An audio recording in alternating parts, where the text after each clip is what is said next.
दोस्तों, स्वागत है आप सभी का एग्जाम्पल ट्रिक्स एंड कंसेप्ट के यूट्यूब चैनल पर। आज एक विशेष विभाग के साथ मैं उपस्थित हूं, है ना। संस्कृत साहित्य में हर जगह पूछा जाने वाला जो एक प्रश्न है, भवभूति के रचनाओं और उनसे आश्रित प्रश्न जो बनने वाले प्रश्न है, उनसे संबंधित एक मजेदार ट्रिक्स के साथ मैं आज के आपके समक्ष उपस्थित हूँ। इस ट्रिक्स को देखिए, एक वाक्य को सिर्फ यहाँ पर आपको याद करना है।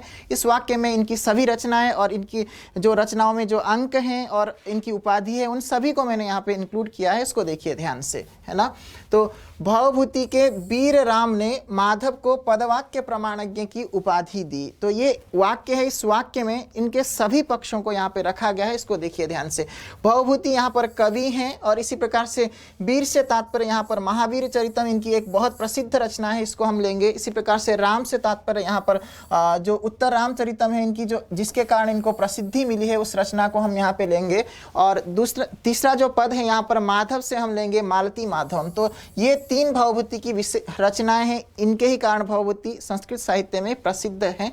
और पदवाक्य प्रमाणज्ञ से यहाँ पे ये इनकी उपाधि है, इसको आप समझेंगे। पद से तात्पर्य यहाँ पर व्याकरण शास्त्र को लिया गया है। इसी प्रकार से वाक्य से तात्पर्य यहाँ पर मीमांसा शास्त्र को लिया गया है। प्रमाण से तात्पर्य यहाँ पर न्याय शास्त्र को लिया गया है। तो कहा जाता है कि पद वाक्य प्रमाणज्ञ हैं, यानी व्याकरण मीमांसा और न्याय शास्त्र को जानने वाले ये रहे हैं। तो इसलिए इनकी उपाधि में हम क्या करते हैं कि पद वाक्य प्रमाणज्ञ जोड़ते हैं। ये आप यहाँ पर ध्यान रखेंगे। अब हम इनके अंकों के विषय में देखते हैं। तो देखिए, ये जो आरंभिक दो रचनाएं हैं ना, वीर और राम, इन जो दो पदों से जिन रचनाओं को हमने लिया है, दोनों ही नाटक विधा के अंतर्गत हम इनको समावेश करते हैं। दोनों में ही अंक 7 अंक हैं, ये आप ध्यान रखेंगे।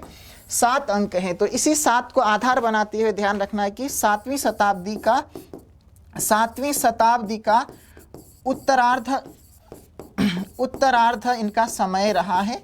उत्तरार्ध इनका समय है, इनका ध्यान रखेंगे, ठीक है। और ये यशोवर्मन के कन्याकुब्ज के जो राजा हैं, यशोवर्मन के ध्यान रखिएगा, यहाँ पर यशोवर्मन के राज्याश्रित कवि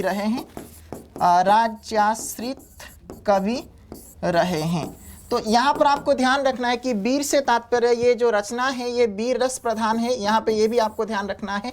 यहाँ पर उत्तर रामचरितम ये करुण रस प्रधान नाटक है, ये भी आप यहाँ पर ध्यान रखेंगे, करुण रस। और इसी प्रकार से मालती माधवम ये प्रकरण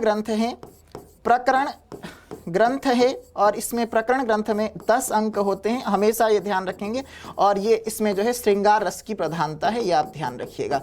श्रृंगार रस की यहाँ पर प्रधानता है, तो ये आप ध्यान रखेंगे। इन तीनों रसों पर ये सिद्ध हस्त कहलाते हैं, ये आप ध्यान रखिएगा। 3 रचनाओं में 3 रसों की यहाँ पर बात की। अगर इनकी शैली की बात करें तो, है ना, इनकी रचनाओं में हमें गौड़ी रीति के ये प्रसिद्ध कवि रहे हैं, ये आप ध्यान रखेंगे। इसमें गौड़ी रीति के ये प्रसिद्ध मतलब कवि रहे हैं, ये आप यहाँ पर ध्यान रखेंगे। इसी प्रकार से, है ना, शिखरिणी छंद इनके लिए बहुत प्रिय छंद रहा है, ये भी आप ध्यान रखेंगे। प्रिय छंद यहाँ पर ये रहा है, प्रिय छंद यहाँ पर ये रहा है, ये आप ध्यान रखेंगे। तो इस कंसेप्ट में आपने देखा कि भवभूति के सभी विषयों को हमने यहाँ पर रखा है, ये आप ध्यान रखेंगे। और जतुकर्णी और नीलकंठ ध्यान रखिएगा, है ना। जतुकर्णी इनकी माता का नाम है और नीलकंठ इनके पिता के नाम है। जतुकर्णी, तो ये आप ध्यान रखेंगे, इनकी माता का नाम है, तो ये आपको ध्यान रखना। और इनकी रचनाओं में सबसे प्रसिद्ध बात यह है कि विदूषकों का अभाव है, तो ये आप ध्यान रखेंगे। इस पूरे वाक्य को अगर याद रखेंगे तो ये सारा विषय आपको स्पष्ट हो जाएगा, तो ये आप ध्यान रखिएगा। धन्यवाद आप सभी का। इसी के साथ, है ना, भवभूति के इस मज़ेदार ट्रिक्स को आपने समझा। धन्यवाद आप सभी का।